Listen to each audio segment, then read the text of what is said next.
Oke, selamat malam semuanya. Assalamualaikum warahmatullahi wabarakatuh. Perkenalkan, nama saya Robi Chandra Kusuma.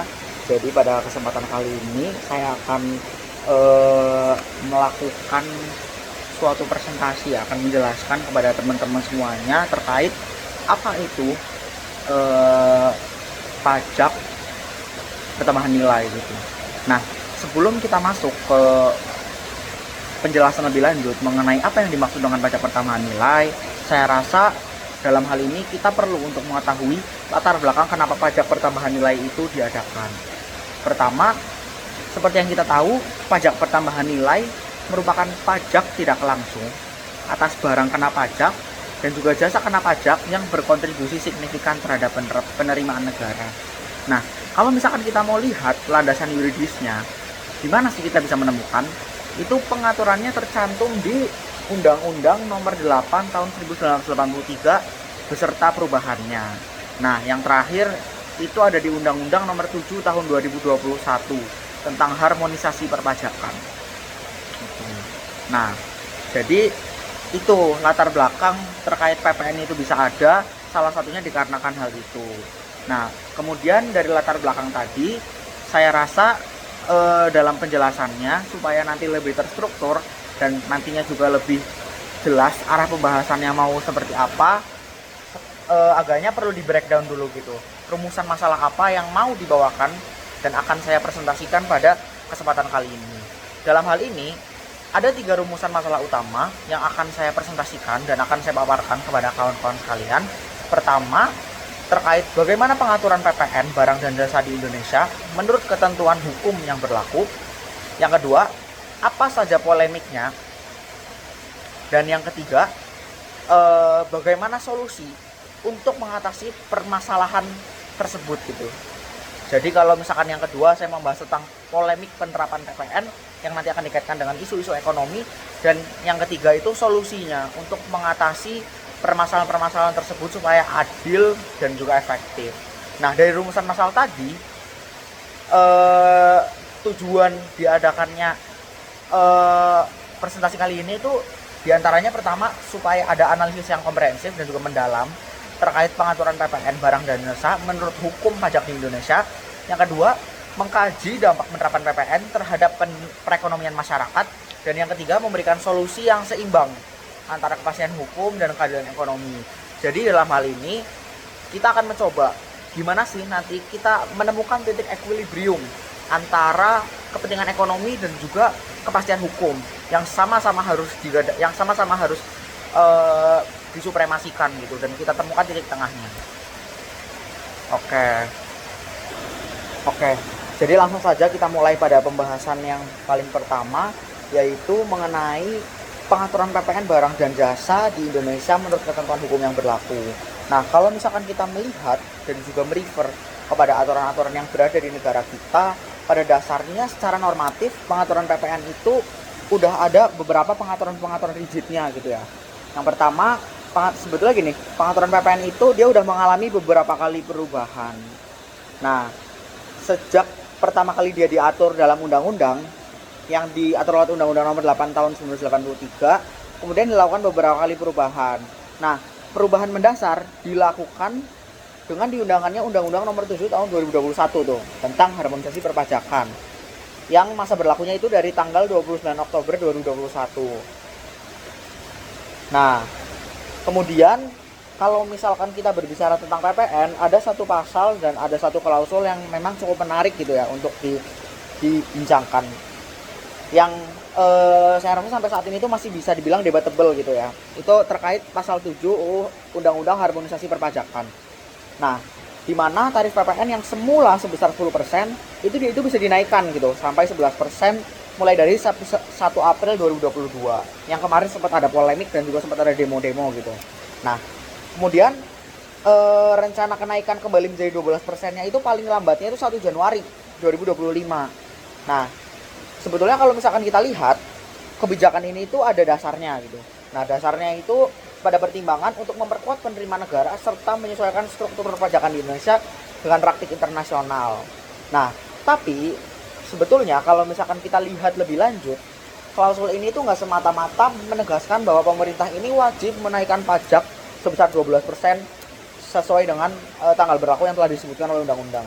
Tapi secara nggak langsung klausul yang ada di dalam pasal ini juga memberikan fleksibilitas gitu kepada pemangku kebijakan, kepada para ombudsman untuk bisa menentukan di mana tarif PPN-nya yang di kisaran 5% sampai 15% itu ketika dia mau mengimplementasikan harus mempertimbangkan kondisi ekonomi nasional. Nah, sehingga dalam hal ini PPN ini dia itu nggak mutlak, nggak serta-merta itu bisa dinaikkan sesuai apa yang ada di undang-undang tanpa pertimbangan ekonomi nasional dan pertimbangan sosiologis faktual yang ada di kondisi masyarakat. Nah, kemudian kita beranjak pada pengaturan lanjutannya. Kita beranjak pada pembahasan lanjutan terkait polemik penerapan PPN barang dan jasa dari perspektif hukum dan ekonomi. Nah, kalau misalkan kita lihat ya kawan-kawan, sebetulnya gini, meskipun penerapan PPN di Indonesia ini landasan hukumnya cukup kuat, tapi sangat debatable gitu. Dimana polemik ini itu kalau misalkan dilihat-lihat itu muncul karena PPN tidak hanya berfungsi sebagai instrumen fiskal saja gitu, tapi dia juga memiliki dampak langsung terhadap perekonomian masyarakat. Nah, jadi gini, PPN ini dia itu punya sifat namanya destination pajak terakhir pokoknya. Intinya dia itu sebagai pajak terakhir.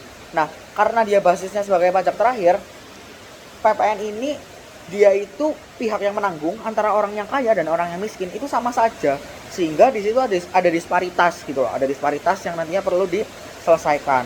Nah, sebetulnya kalau misalkan kita melihat dari perspektif hukum, kenaikan tarif PPN dari 10% menjadi 11% yang nanti dicanangkan juga menjadi 12% itu sah karena diatur lewat undang-undang harmonisasi perpajakan.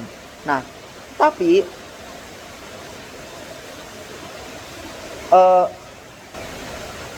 dalam hal ini perlu kita lihat juga dalam implementasinya, saya rasa keadilan vertikal itu perlu untuk dicanangkan gitu dalam implementasi pajak ini. Dimana seperti yang tadi saya bilang ya, PPN ini kan dia bersifat pajak destination tax gitu ya. Dalam artian dia dikenakan sebagai pajak terakhir yang nanti akan dibebankan gitu. Nah, dalam hal ini saya rasa PPN ini punya sifat yang cukup regresif gitu ya kawan-kawan. Dimana pendapatan masyarakat yang berpenghasilan rendah itu kalau misalkan dia nanti at the end sama-sama dikenakan PPN itu akan lebih kecil dibandingkan masyarakat yang kaya. Nah, kemudian gak berhenti dari situ saja ya. Kalau misalkan kita melakukan analisis lebih lanjut, kita pakai kacamata ekonomi untuk melihat dan juga mengekskalasikan pandangan terhadap permasalahan ini, sebetulnya PPN ini punya dampak yang sangat besar dan sangat lebar gitu terhadap daya beli masyarakat dan stabilitas harga. Nah, kenaikan tarif PPN dia itu punya implikasi langsung gitu loh pada kenaikan harga barang dan jasa. Meskipun secara teori sebetulnya beban PPN itu ditanggung sama konsumen akhir, tapi secara praktik, secara kenyataan pelaku usaha juga banyak yang terdampak gitu karena penurunan daya beli yang pada akhirnya mengurangi jumlah permintaan secara agregat. Nah, hal ini kalau misalkan diteruskan secara terus-menerus dan terjadi secara holistik dan signifikan continuous, maka akan menimbulkan efek berantai yang dapat memperlambat pemulihan ekonomi. Terutama apabila kebijakan-kebijakan seperti ini diterapkan pada masa pandemi ataupun pasca pandemi yang konteksnya sedang regenerasi ekonomi. Seperti itu.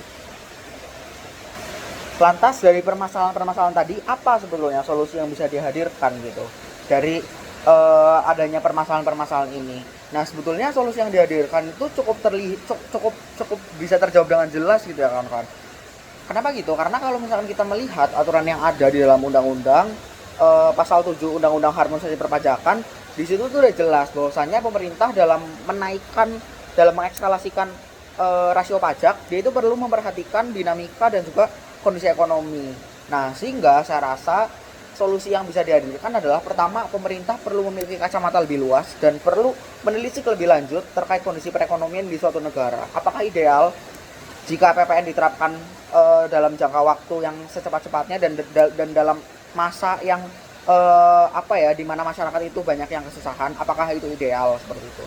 Karena gini, kalau misalkan kita lihat dari perspektif ekonomi, Indonesia itu negara yang cukup unik gitu ya, dimana kalau misalkan kita lihat yang menopang perekonomian suatu negara itu kan GDP ya, Gross Domestic Product. Nah, dalam hal ini GDP kita itu 50% lebihnya itu di diakibatkan ditopang, nah itu ditopang sama consumption. Nah, karena GDP kita paling banyak ditopang sama consumption, saya rasa yang perlu dijaga, yang perlu dipelihara sama pemerintah itu ialah daya beli masyarakat kita.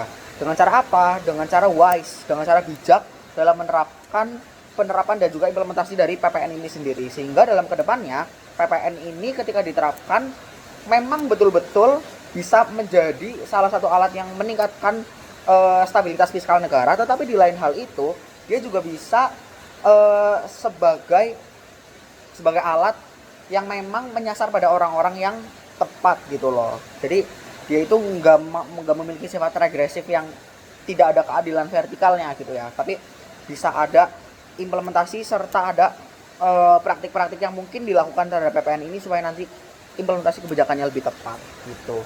Mungkin sekian yang bisa saya sampaikan, kurang lebihnya mohon maaf. Wassalamualaikum warahmatullahi wabarakatuh.